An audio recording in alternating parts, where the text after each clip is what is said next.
भाजपा ने हरियाणा विधानसभा चुनाव के लिए प्रत्याशियों की पहली सूची जारी कर दी है। इसके बाद से पार्टी में अंदरूनी कलह देखने को मिल रही है।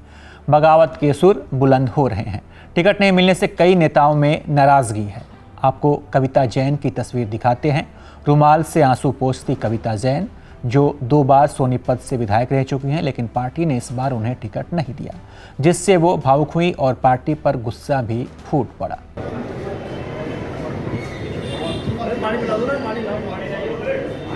कविता जैन की जगह बीजेपी ने कांग्रेस से बीजेपी में आए निखिल मदान को टिकट दिया है। हमें दुख इस बात का नहीं है कि पार्टी ने हमारे साथ क्या किया, हमें दुख इस बात का है कि हम पार्टी के समर्पित सिपाही की तरह से हम पिछले 50 साल से हम काम कर रहे हैं। हमें दुख इस बात का है कि संगठन अगर हमें कहता चुनाव हारने के बाद कि कविता राजीव अगला चुनाव हम आपको नहीं लड़वाएंगे, केवल संगठन का काम आपको करना है, तो हम संगठन के आदेश की भी पालना करते।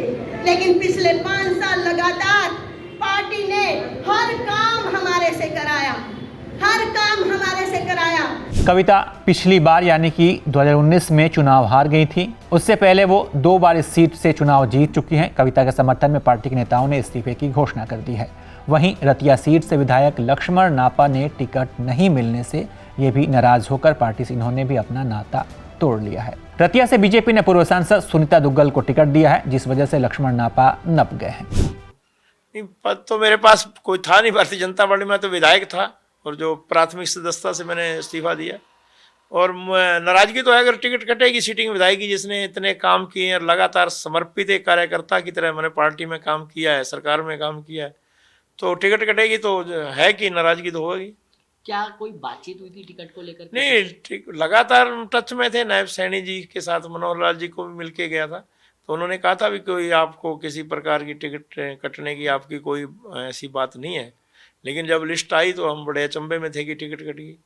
तो सुनीता दुग्गल 2019 में सांसद बनी थी। इस बार लोकसभा में उन्हें टिकट नहीं मिला था। उधर लोकसभा का टिकट पाकर हार चुके रणजीत चौटाला को बीजेपी ने विधानसभा चुनाव में उम्मीदवार नहीं बनाया है। रणजीत चौटाला के घर पर सुबह से ही समर्थक पहुंच रहे हैं। माना जा रहा है कि रनिया सीट से रणजीत चौटाला निर्दलीय ही चुनावी मैदान में उतर सकते हैं।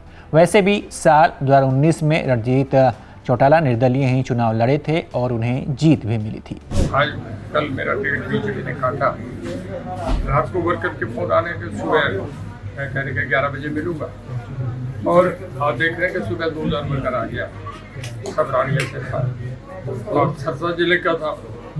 सब ने ये फैसला, मैंने कहा वर्कर जो फैसला करेंगे, वर्कर का फैसला कि मैं इंडिपेंडेंट लड़ रहा हूँ। मैंने कैबिनेट से चौटाला ने मंत्रिमंडल से इस्तीफा देकर अपने तेवर जाहिर कर दिए हैं। हिसार से सावित्री जिंदल ने भी टिकट कटने के बाद चुनाव लड़ने का ऐलान किया है। बीजेपी किसान मोर्चा और बीजेपी ओबीसी मोर्चा के प्रदेश अध्यक्ष टिकट नहीं मिलने से नाराज होकर इस्तीफा दे चुके हैं। इन इस्तीफों को लेकर कांग्रेस बीजेपी पर तंज कस रही है। कांग्रेस प्रवक्ता सुप्रिया सेनेत ने पोस्ट करके उन पर निशाना साधा है। वहीं दीपेंद्र हुड्डा इस पर क्या कह रहे हैं, आइए आपको ये भी सुनवाते हैं। देखिए, मैंने जैसे कहा कि अभी तो और होंगे, क्योंकि बीजेपी का आम साधारण कार्यकर्ता मैं समझता हूँ कि वो भी इस बात को पहचान गया है कि इसकी पार्टी, भाजपा की पार्टी के अंदर ना तो सम्मान मिल रहा, ना भाजपा का हरियाणा के अंदर कोई भविष्य दिख रहा। गुरुवार की रात 67 उम्मीदवारों की पहली सूची भाजपा ने जारी की थी। जिनको टिकट नहीं मिला वो बागी हो रहे हैं और जिनको पार्टी ने टिकट दिया है वो उम्मीदवारी का जश्न मना रहे हैं।